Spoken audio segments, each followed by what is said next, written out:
And now let's see what we have learned today. The first and the most important thing is the present continuous tense. Keep in mind that there are two tenses in English, two present tenses for the time being.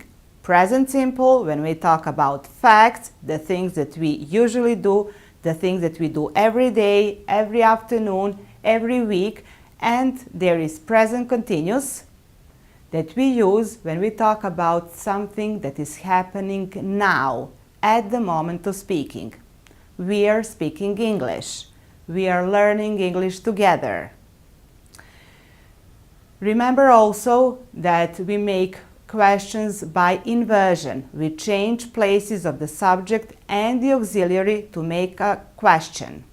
And if you want to start your question with a question word, where, why, what, etc., the word order has to be question word, then comes the auxiliary, then comes the subject, and the main verb is at the end of the sentence.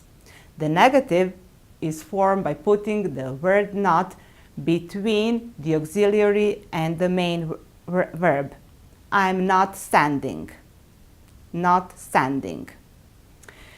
Today, we also talked about how we feel and how we ask someone else about his or her feelings.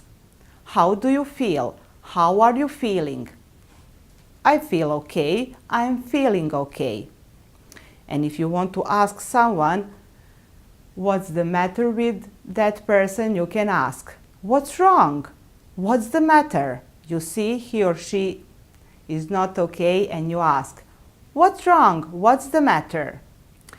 We also learned different parts of our body, how we can name the different parts of our body.